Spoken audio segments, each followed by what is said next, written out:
Hello, everybody. Welcome back to the Frivolous Writer, where you can join me on this journey of writing my very first novel. And holy smokes, is it ever a journey? Lots of ups and downs, lots of dedication, lots of determination required in order to be able to finish this novel. But before we jump into the topic today, I just wanted to say a huge thank you to those of you who are showing up every episode, leaving comments, giving feedback on what you guys want to see, what you're seeing, what you're hearing, the progression that I'm making as a writer. I'm really feeling that progression is starting. I'm feeling a lot more confident about what I'm writing. But I wanted to talk today about motivation and what drives me as a writer. And I'm hoping to hear from some of you about the same. Because when I started down this journey, it was because I had lost my job and I didn't really know what else to do. I have always had this drive to want to write, and I had this story that's been percolating in my brain for quite a while now, literally for like the last couple decades, this same story. Writing it has been different. It's coming out different than I had imagined, but that's awesome, and I'm learning to love that process. But I never thought that this would be like my way to make money or to like earn an income. It was something that I needed to do because I needed to start following my passion. And I really hope that that's something that is resonating with the folks, all of you who are watching this channel. And hopefully it's motivating you to actually get up and start following whatever your passion is. But the reason why I wanted to talk about this today is I was watching this awesome show called Platonic. And I don't know if any of you have seen it. If you have, amazing. If you haven't, you should. It's on Apple TV. It's fantastic. Really good writing. Very funny. I don't think I've laughed out loud like that in years, like literally years. And so it was awesome to see. And my partner and I binge watched both seasons in a week. So, but yeah, it's a great show. So I recommend that you watch it. But what actually made me want to talk about this is there was a story arc about the main character's husband. And he was a lawyer and he quit his job suddenly and then decided he wanted to get back into writing. And it kind of became a joke. It was like a joke of the season. And it hurt me. There was like this thing inside of me that like hurt because that's literally what I'm doing. I literally was looking at this as an opportunity to like get into what I was doing. And then, it kind of hurt. It hit deep. It cut me deep. And seeing it portrayed in the way that it was, it made me wonder, like, am I fooling myself? Like, is this really what I should be doing? So it just like, it really brought up all of those same feelings that I'd been feeling for the last couple of decades when I said that I wanted to do this. And then every time I started, that self-doubt would kick in. And I know that this is also part of the process. So I just wanted to talk about a few things. I wanted to talk about how this made me feel. I also want to talk about how this is normal. Like, this is a normal part of the process. I have friends that are writers. I have friends that are published writers, and they like, this is their profession, and they tell me that this is part of the process. So I just wanted to touch on that for a little bit, and then but yeah. So am I fooling myself? Oh gosh, yes, I am. But also, who cares? Like, I never set out thinking that this would be the way that this is going to be my new career. That was never the purpose behind me starting writing or even starting this channel.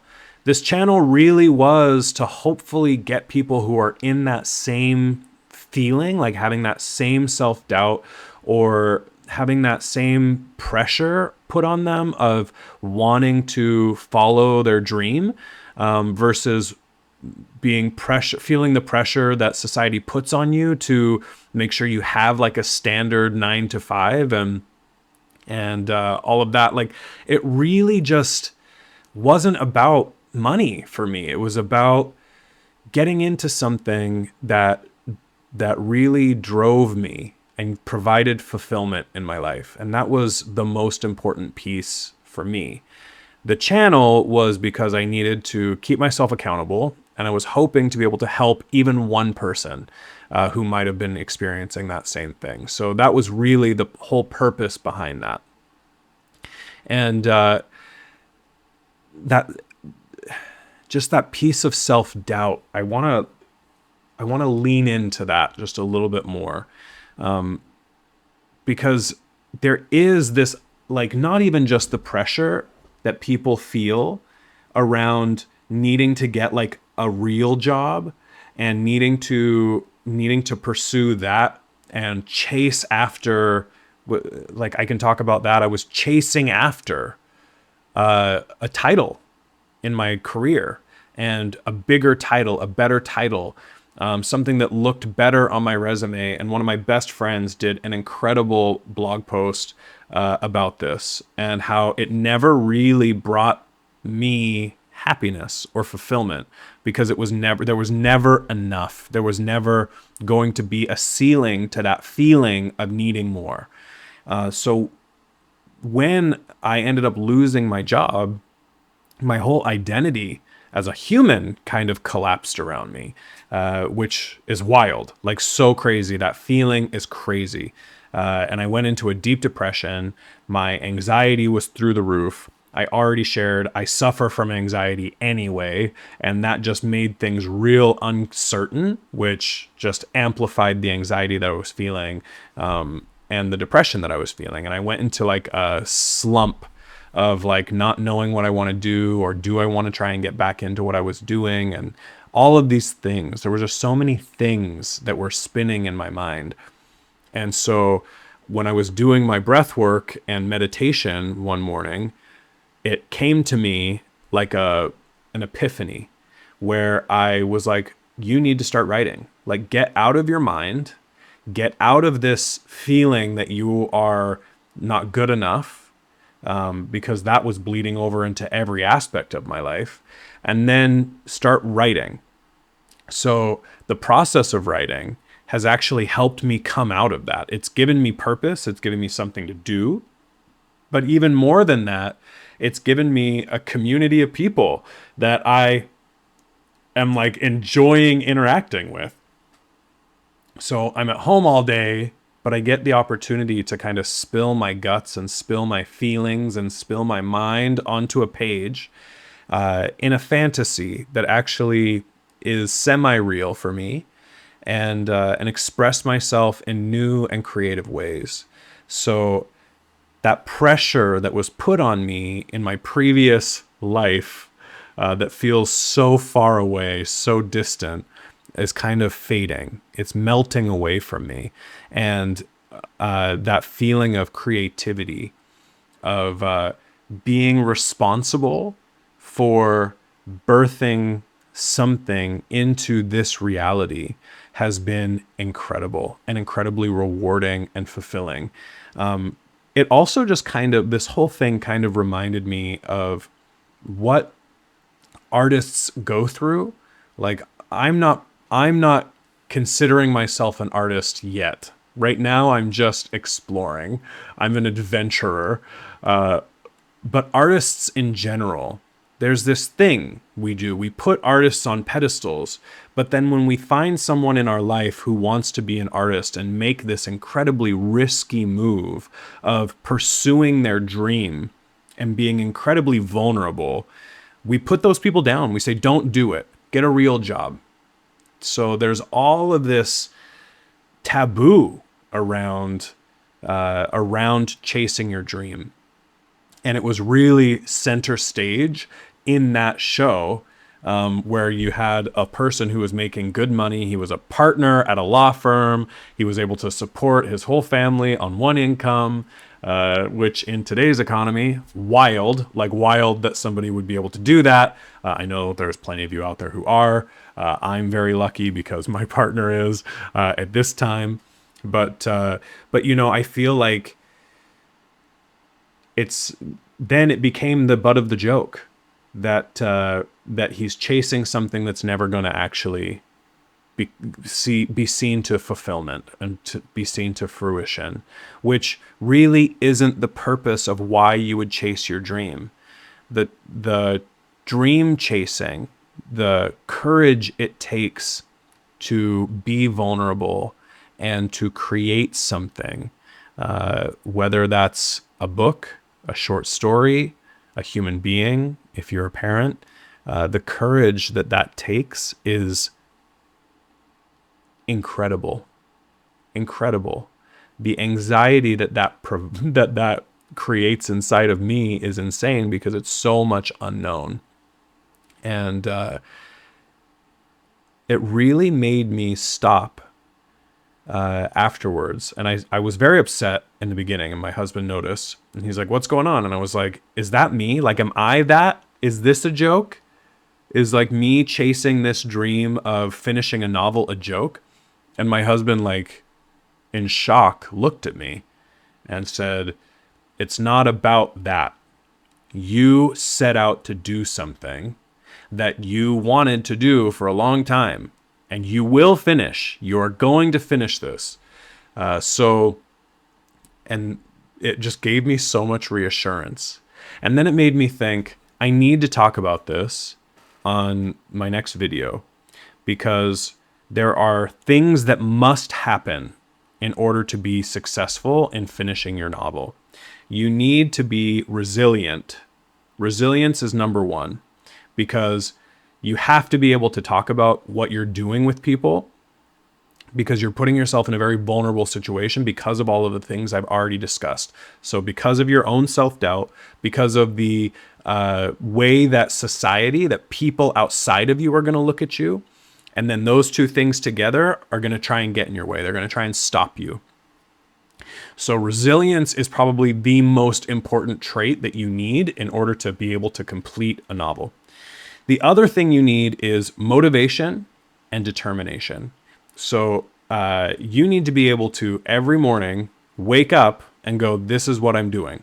And then you need to follow through. So you need to be motivated and determined, because some days you're going to wake up and you're going to be like, "God, I don't want to write anything." Or you're going to sit down and you're going to try and write and nothing's going to come. So you need to continually be able to motivate yourself, because if you have a few days like that, which I have in this process, I've shared that with all of you already. If you have a few days like that, or a week, or God forbid, 2 weeks where you're not writing, you do not want to give up.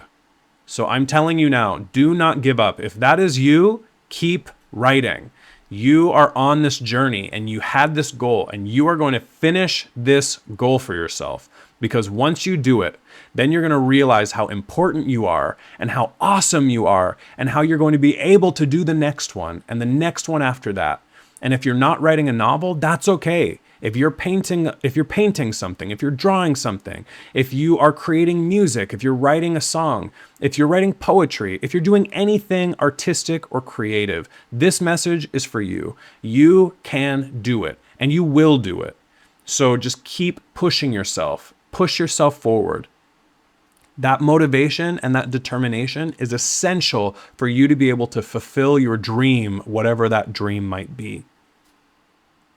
And then the last thing, which is what I started this with, is you need support.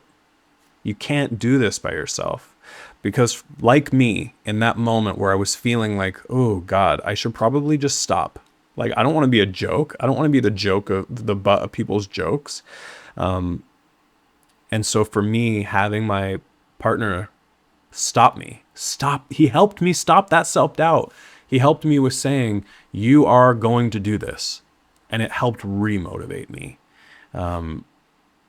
So the joke wasn't about people like me or people like you. It was actually about how society sees this creative ambition. And that's exactly why I feel that I have to keep writing, because this story matters. My story matters. It matters to me. And if it matters to anybody else, that's irrelevant. It matters to me. And because I want to tell that, and I need to tell that story, I am going to finish.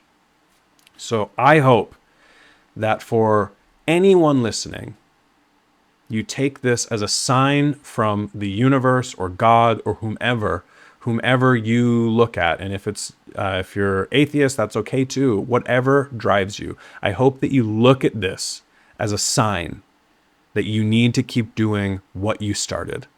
Follow through. It will help build your confidence. It will turn you into a stronger person.